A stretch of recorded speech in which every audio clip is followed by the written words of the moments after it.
This is YouTube live. I don't know if I've done one of these before. Oh, I can hear myself. I can hear.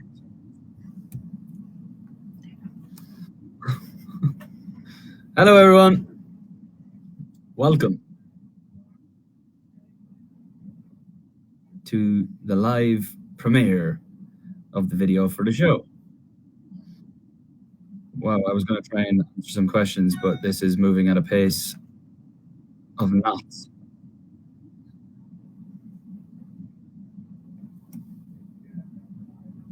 Did you enjoy the video?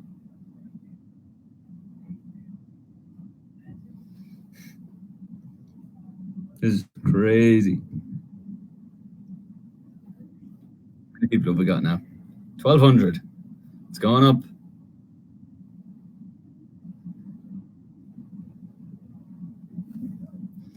Okay, oh, I can slow these down by just.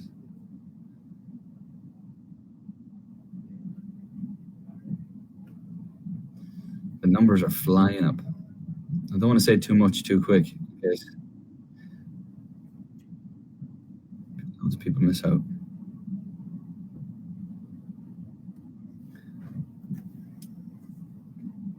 Yeah, the video was directed by a good friend of mine,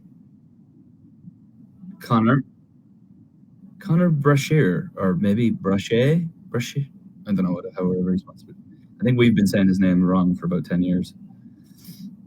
But yeah, he's a super talented fella. Kind of did more like creative direction and like photography, videography before, and now he's like getting into the world of music videos and wanted to put himself forward for this one and smashed it. It actually really helps working with like friends. That's a really good one, especially on videos, which can be sometimes a little bit tedious. They're long and all the different shots and things like that. So it was good to work with Connor on this. And we shot it in a theater in downtown LA. It just kind of felt like a theater was the place to do it. It kind of fits into the overall aesthetic really well, the colors and all the kind of things that the color schemes that we've been working with work well in a theater, I guess.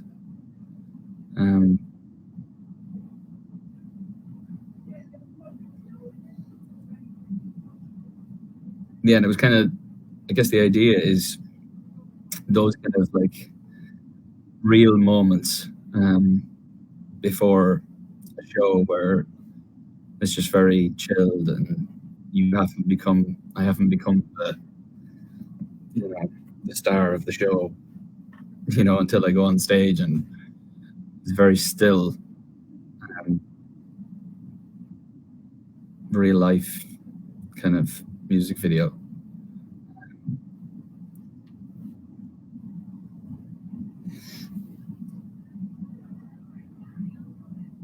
This is really cool. Comments are flying in here. Let me see if I can answer some. Has anybody got any questions? Let's do questions. Questions. I'm here too, actually. They're going so fast that I have to go to the phone to have a look. I'm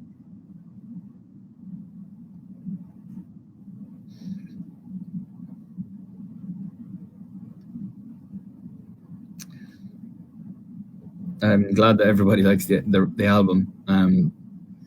It's been a crazy 10 hours or so, whatever time it is, 11 hours since it was released here, definitely on New York time.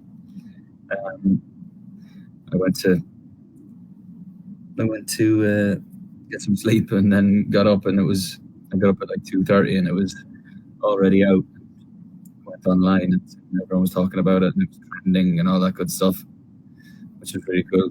That's what you want on a release day. It's a very exciting day. We worked it out. It was like the end of September 2020 when I started writing the first song of the show. Apparently, I did it live on Instagram Live, which I didn't realize.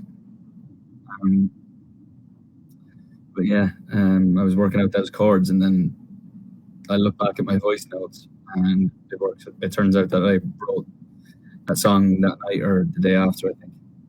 Um, Nuts. It just shows you I wasn't just up to nothing on them Instagram Lives. Um,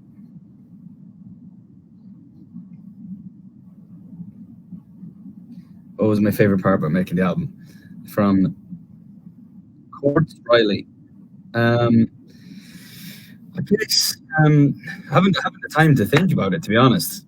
Like when we make albums, like generally it's just a short period of time in and out and do your promo and get on the road. I think having the bit of time to have a think about it was probably the best. And then some of the trips we went on, we went to Nashville for a few days. We were in, we went to Joshua Tree for a second, um, which was really good.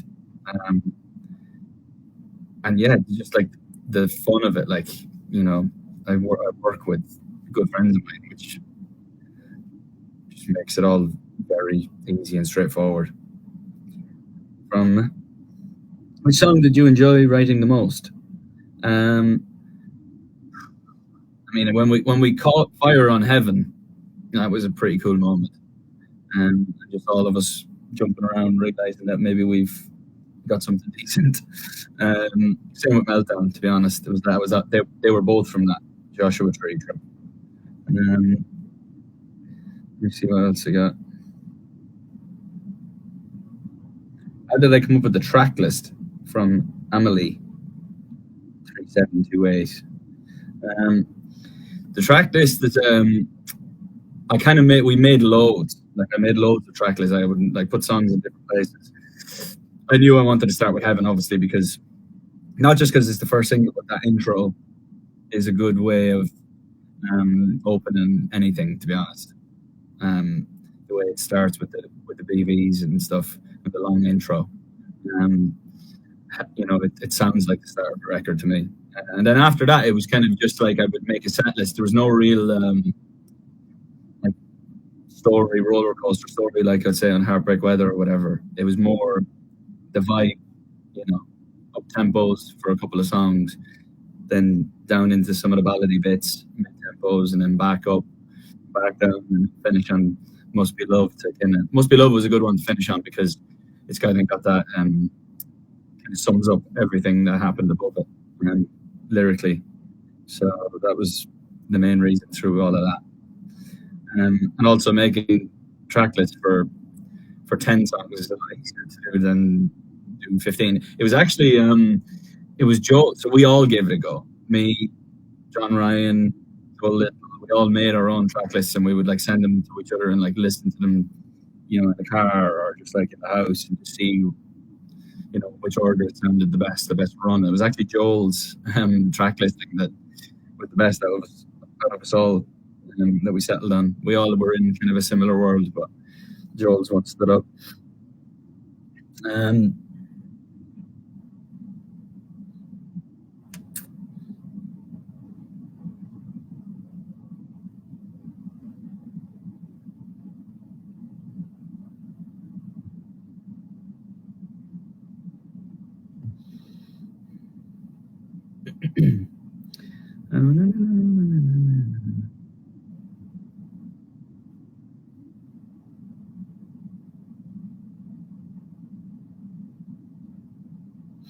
Top 3 songs on the album from Myra era.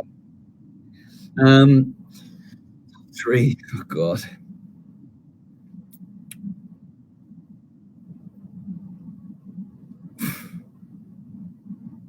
God.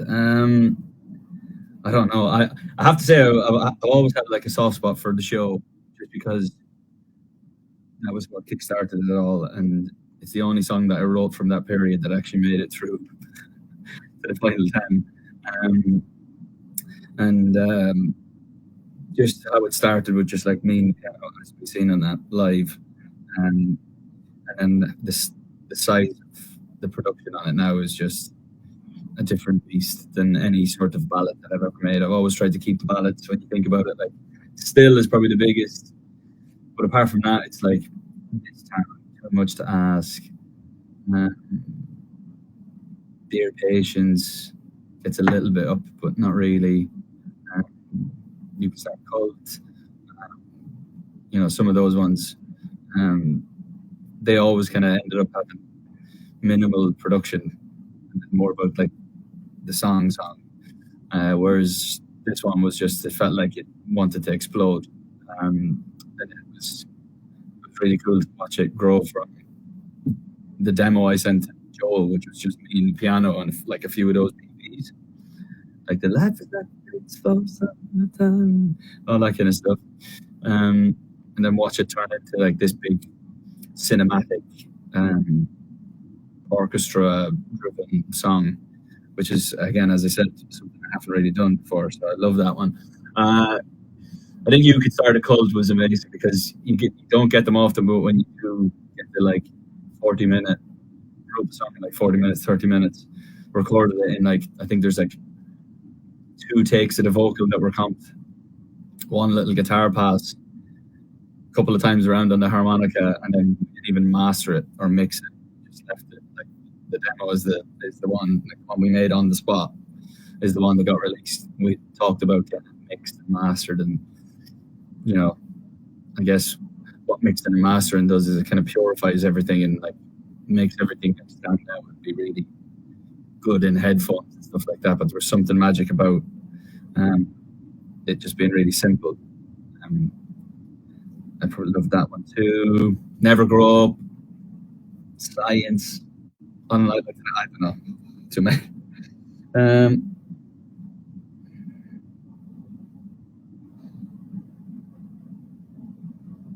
Let me look for another one.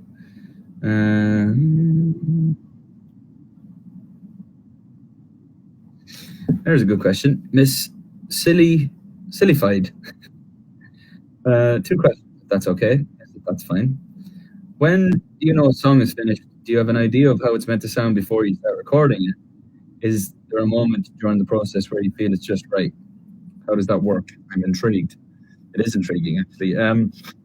I guess, like, as you're writing it, you start with a certain instrument, and sometimes you might start with a drum beat or something, and then you can hear it. Like, as you're going, you can nearly hear how it's going to turn out, especially with the show. Like, I had a very clear image of how I wanted the show to sound as I was writing it. It's kind of sounded Bondy. It kind of sounded cinematic just in the melodies and stuff like that. So I was thinking, especially around the bridge, especially around looking at the sun, that kind of area. It felt like it wanted to be big and cinematic. So when I spoke to Joe little about producing it, the two of us were very much on the same page as how it was going to sound. And when he sent me the first take back, I was like, well, that's an exact representation of how I wanted it to sound. What mix do you hear through your in-ears on stage? The band, yourself, the crowd, all three? That's such a good question. Never, ever been asked that. Yeah, no, I get, like, there's a lot of me in there. I like to be able to hear myself.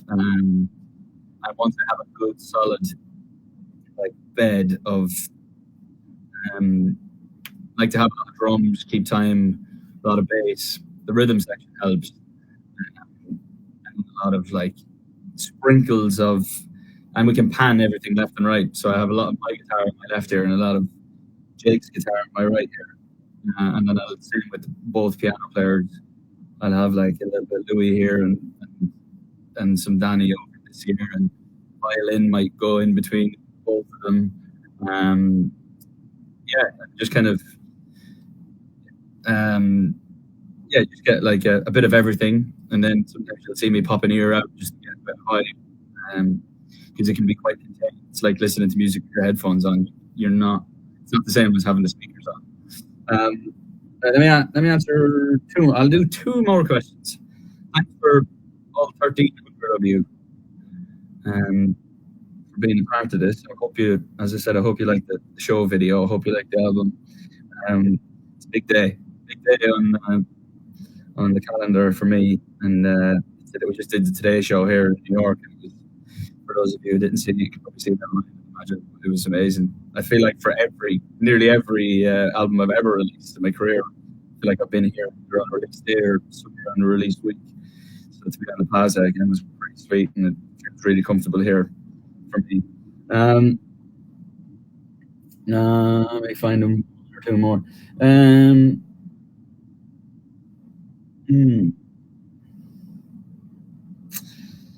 I can hear. Which song did I write first and last for the album?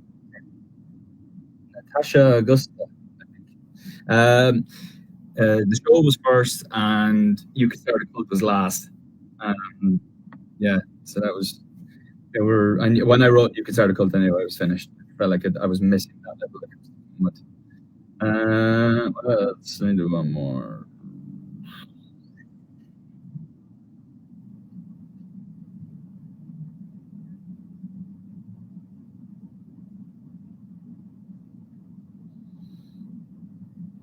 Here we go. Kathleen Matushak, I want to say. Do you like how your sound has changed and evolved, or do you still prefer stick vibes? I love it all. I love you. Love you too.